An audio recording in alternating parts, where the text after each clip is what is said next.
আসসালামু আলাইকুম রহমতুল্লাহি ওবরকাতুহ। একটা প্রশ্ন দিয়ে শুরু করি। ২০২৩ সালের অক্টোবর গাজায় শুরু হলো ইতিহাসের অন্যতম ভয়াবহ যুদ্ধ। হাজার হাজার নিরীহ মুসলমান মারা যাচ্ছে। আরব বিশ্বের বেশিরভাগ রাষ্ট্র চুপ। তুরস্ক কথা বলছে কিন্তু হাত গুটিয়ে বসে আছে। আর ইরান তার প্রক্সি বাহিনী দিয়ে ইসরায়েলের উপর চাপ দিচ্ছে। হিজবুল্লাহ, হুতি, ইরাকের শিয়া মিলিশিয়া সবাই মাঠে নামিয়েছে তেহরান। এমনকি এপ্রিল ২০২৪-এ সরাসরি ইসরায়েলের মাটিতে ৩০০রও বেশি ড্রোন ও মিসাইল নিক্ষেপ করেছে। কেউ বলছেন ইরানই আজ মুসলিম উম্মাহর ঢাল, কেউ বলছেন ইরান আসলে উম্মাহকে ব্যবহার করছে নিজের স্বার্থে। কে সঠিক? আজকের ভিডিওতে আমরা এই প্রশ্নের গভীরে যাব। কোনো পক্ষ নেব না, শুধু তথ্য, ইতিহাস, কুরআন হাদিসের আলো এবং যুক্তি দিয়ে বিষয়টা বিশ্লেষণ করব। শেষে সিদ্ধান্তটা আপনার। তাহলে শুরু করা যাক। এর আগে জানা দরকার ইরানের সামরিক সক্ষমতা আসলে কতটুকু। মধ্যপ্রাচ্যে ইরান একটি বিশেষ অবস্থানে আছে। তার সামরিক কাঠামো দুই ভাগে বিভক্ত। প্রথমত, নিয়মিত সেনাবাহিনী বা আর্তেশ, যেটি ঐতিহ্যবাহী প্রতিরক্ষা বাহিনী। দ্বিতীয়ত এবং সবচেয়ে গুরুত্বপূর্ণ, ইসলামিক রিভলিউশনারি গার্ড কোর বা IRGC। এই বাহিনীটি শুধু যুদ্ধ করে না, রাজনীতি, অর্থনীতি ও পররাষ্ট্রনীতিতেও হস্তক্ষেপ করে। ইরানের সক্রিয় সেনা সদস্য প্রায় ৬ লক্ষ, রিজার্ভ মিলিয়ে এটি প্রায় ১১ লক্ষ। ব্যালিস্টিক মিসাইলের দিক থেকে ইরান মধ্যপ্রাচ্যের সবচেয়ে শক্তিশালী দেশ। তার মিসাইলের পাল্লা ২,০০০ কিলোমিটার পর্যন্ত, মানে ইসরায়েল, সৌদি আরব, পারস্য উপসাগরের সব মার্কিন ঘাঁটি তার নাগালে। ড্রোন প্রযুক্তিতে ইরান বিশ্বের অন্যতম সেরা। শাহেদ ১৩৬ নামের ড্রোনটি ইউক্রেন যুদ্ধেও রাশিয়া ব্যবহার করেছে। পারমাণবিক সক্ষমতার প্রশ্নে পরিষ্কার বলা যাচ্ছে না ইরানের কাছে বোমা আছে কি না। তবে IAEA বলছে ইরান ৬০% পর্যন্ত ইউরেনিয়াম সমৃদ্ধ করেছে। বোমা বানাতে লাগে ৯০%। অর্থাৎ প্রযুক্তিগতভাবে তারা সেই দোরগোড়ায় দাঁড়িয়ে। প্রক্সি নেটওয়ার্ক ইরানের সবচেয়ে বড় শক্তি। লেবাননে হিজবুল্লাহ বিশ্বের সবচেয়ে শক্তিশালী অরাষ্ট্রীয় সামরিক সংগঠন। ইয়েমেনে হুথি, যারা সৌদি আরবে হামলা করেছে এবং লোহিত সাগর অচল করে দিয়েছে। ইরাকে পপুলার মোবিলাইজেশন ফোর্স বা হাশদ আল শাবি। সিরিয়ায় বিভিন্ন মিলিশিয়া। গাজায় হামাসের সাথে সম্পর্ক, যদিও এই সম্পর্কটা জটিল। এই নেটওয়ার্ককে বলা হয় অ্যাক্সিস অফ রেজিস্ট্যান্স। এখন প্রশ্ন হলো, এই বিশাল শক্তি মুসলিম বিশ্বের জন্য কী অর্থ বহন করে? ইতিহাসের পটভূমি। ইরান কেন এই পথে এলো? ইরানের আজকের সামরিক মতাদর্শ বুঝতে হলে ১৯৭৯ সালে যেতে হবে। সেই বছর আয়াতুল্লাহ রুহুল্লাহ খোমেনির নেতৃত্বে ইসলামিক বিপ্লব ঘটে। শাহের পশ্চিমপন্থী শাসনের পতন হয়। প্রতিষ্ঠিত হয় ইসলামিক রিপাবলিক।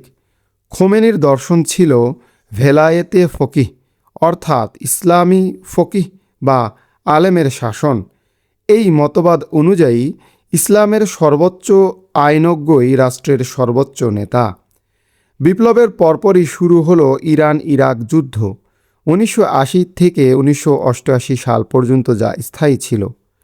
৮ বছরের সেই যুদ্ধে মারা গেল প্রায় ৫ লক্ষ মানুষ। ইরাকে তখন ক্ষমতায় সাদ্দাম হোসেন, যাকে সমর্থন দিচ্ছিল আমেরিকা, সৌদি আরব এবং পশ্চিমের অনেক দেশ। এই যুদ্ধ ইরানকে শিখিয়ে দিল বাইরের শক্তির উপর নির্ভর করা মানে মৃত্যু। নিজের অস্ত্র নিজে বানাও। তারপর এলো ২০০৩ সাল। আমেরিকা ইরাক দখল করে ফেলল। ইরানের দুই দিকে, পূর্বে আফগানিস্তান, পশ্চিমে ইরাক, সেখানে মার্কিন সেনা। ইরানকে তারা ঘেরাও করে রাখল। এই ভূ রাজনৈতিক চাপ ইরানকে আরও বেশি মিলিটারাইজড করে তুলল। এরপর ২০১১ এর আরব বসন্ত। মধ্যপ্রাচ্যে শাসকরা পড়ছে। ইরান দেখল এই শূন্যতায় নিজের প্রভাব বিস্তারের সুযোগ। সিরিয়ায় বাশার আল আসাদকে টিকিয়ে রাখল ইরান। এটি কি ছিল মুসলিম রক্ষার জন্য, নাকি কৌশলগত স্বার্থে? এই প্রশ্নই আজকের মূল বিতর্ক। প্রথম দৃষ্টিভঙ্গি: ইরানের সামরিক শক্তি ইসলামের আশীর্বাদ। এই দৃষ্টিভঙ্গির সমর্থকরা কি বলেন? প্রথম যুক্তি: ফিলিস্তিনের পক্ষে একমাত্র সশস্ত্র প্রতিরোধ। আজকের পৃথিবীতে কোনো মুসলিম রাষ্ট্র সরাসরি ইসরায়েলের বিরুদ্ধে অস্ত্র তুলেছে? মিশর শান্তি চুক্তি করেছে, জর্ডান স্বাভাবিক সম্পর্কে আছে, সৌদি আরব, আমিরাত আব্রাহাম অ্যাকর্ডের পথে। তুরস্ক কথা বলে কিন্তু ইসরায়েলের সাথে বাণিজ্য চালিয়ে যায়। একমাত্র ইরান এবং তার প্রক্সি বাহিনী ইসরায়েলের বিরুদ্ধে সশস্ত্র অবস্থানে আছে। এই প্রসঙ্গে অনেকে কুরআনের আয়াত উল্লেখ করেন, তোমাদের শত্রুদের মোকাবেলার জন্য যতটুকু পারো শক্তি প্রস্তুত রাখো। সূরা আনফাল আয়াত ৬০। এই আয়াতকে সামরিক প্রস্তুতির কোরআন ভিত্তি হিসেবে উল্লেখ করা হয়। দ্বিতীয় যুক্তি: পশ্চিমা সাম্রাজ্যবাদের বিরুদ্ধে প্রতিরোধ। ১৯৫৩ সালে সিআইএ ও ব্রিটিশ গোয়েন্দারা ইরানের নির্বাচিত প্রধানমন্ত্রী মুহাম্মদ মোসাদ্দেককে উৎখাত করেছিল শুধু তেল জাতীয়করণ করার কারণে। এই ইতিহাসের প্রেক্ষাপটে অনেক মুসলিম মনে করেন ইরানের স্বাধীন সামরিক সক্ষমতা মানে পশ্চিমা হস্তক্ষেপের বিরুদ্ধে একটা ঢাল। ইরাক ধ্বংস হয়েছে, লিবিয়া ধ্বংস হয়েছে। যারা নিজেদের রক্ষা করতে পারেনি তারা নিজেদের দেশ হারিয়ে ফেলেছে। ইরান এখনও টিকে আছে। তৃতীয় যুক্তি: হুথিদের ভূমিকা এবং লোহিত সাগর।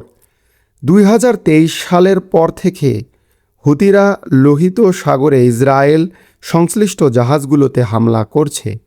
এতে ইসরায়েলের আমদানি রপ্তানিতে বড় ধাক্কা লেগেছে। এই পদক্ষেপকে অনেকে গাজার মুসলমানদের সাথে সংহতির প্রতীক হিসেবে দেখছেন। চতুর্থ যুক্তি: পারমাণবিক নিরোধক।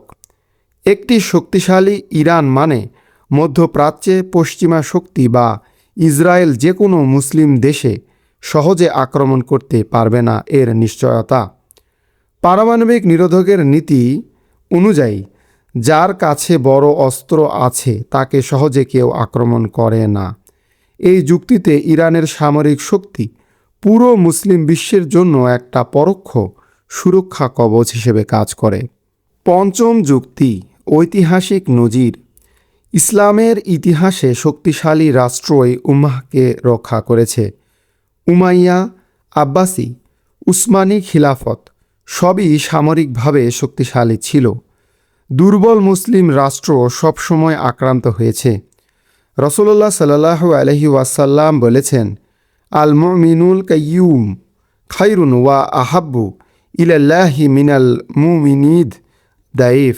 অর্থ: শক্তিশালী মুমিন দুর্বল মুমিনের চেয়ে উত্তম এবং আল্লাহর কাছে অধিক প্রিয়।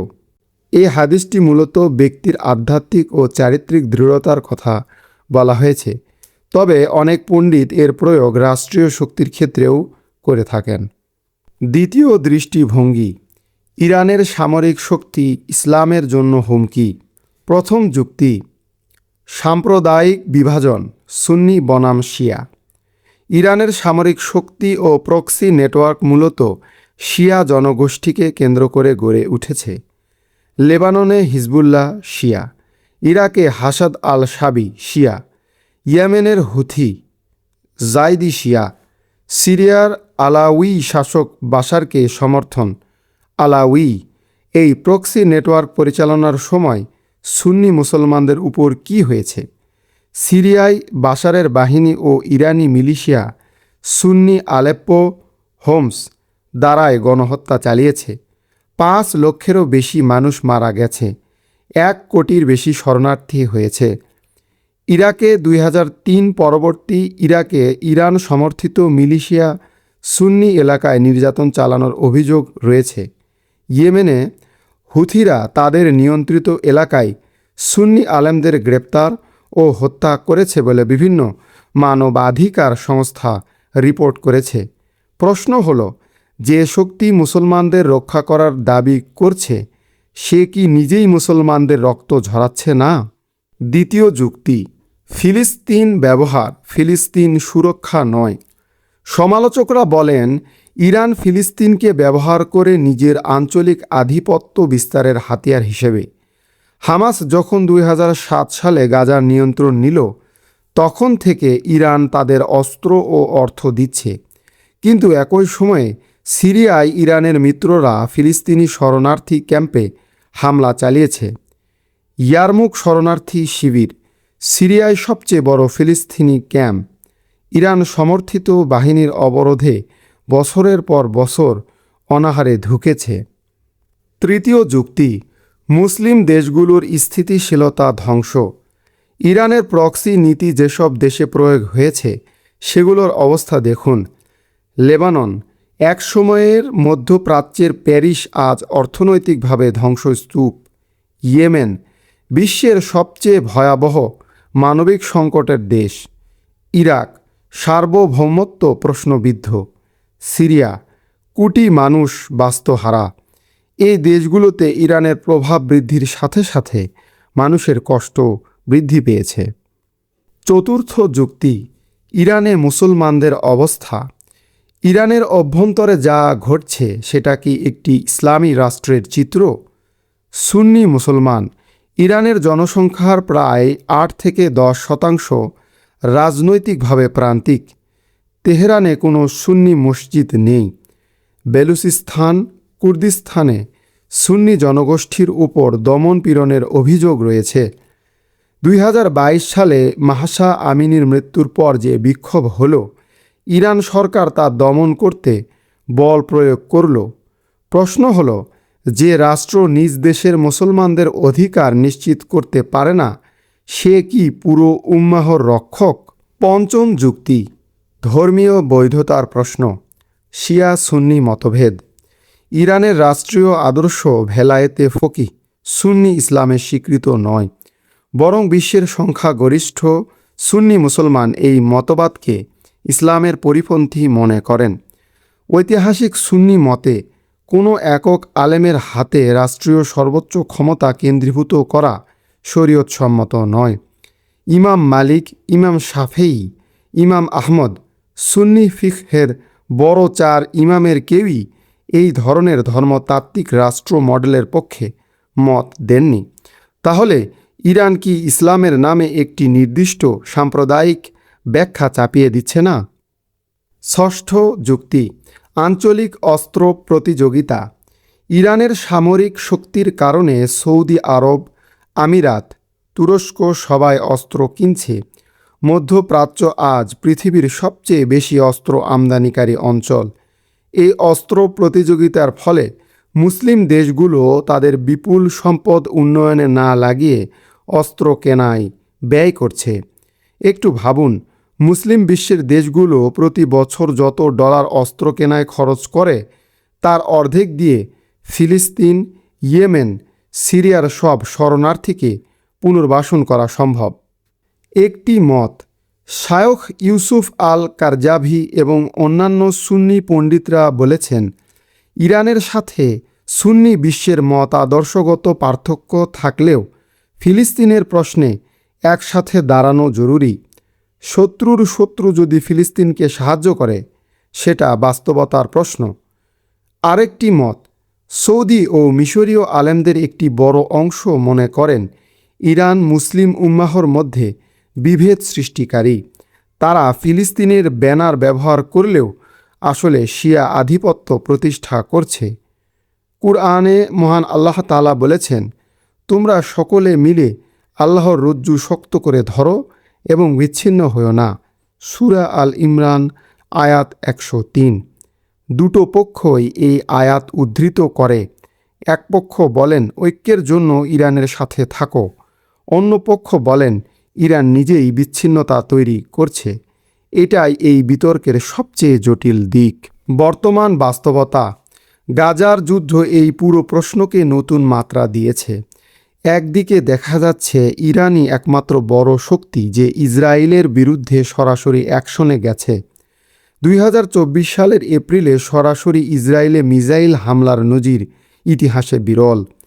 গাজায় প্রতিদিন মানুষ মরছে, কিন্তু অ্যাক্সিস অফ রেজিস্ট্যান্স যুদ্ধটা থামাতে পারেনি।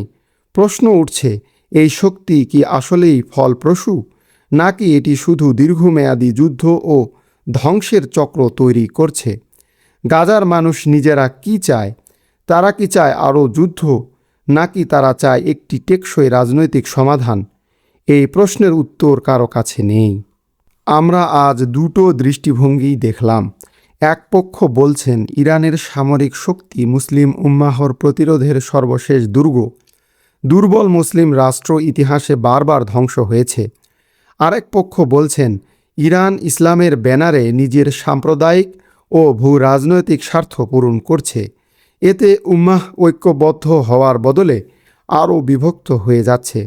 দুটো পক্ষেই যুক্তি আছে, দুটো পক্ষেই ফাঁকও আছে। এই বিষয়ে সহজ সাদা কালো কোনো উত্তর নেই। ইসলাম আমাদের শেখায় সত্য খোঁজো, সরল পথে থাকো এবং বিচার করার আগে সমস্ত তথ্য জেনে নাও। আল্লাহ বলেছেন, ইয়া আইয়ুহাল্লাযীনা আমানু ইন জাআকুম ফাসিকুন বিনাবাইন ফাতাবায়্যানু। হে মুমিনগণ, যদি কোনো ফাসেক তোমাদের কাছে কোনো সংবাদ নিয়ে আসে তাহলে তা যাচাই করো। সূরা হুজুরাত আয়াত 6। এই আয়াত আজকের মিডিয়া যুগে আগের চেয়ে বেশি প্রাসঙ্গিক। তাই আমি আপনাকে বলবো, আজকের ভিডিও শেষ হোক আপনার চিন্তার শুরু হিসেবে। আল্লাহ হাফিজ।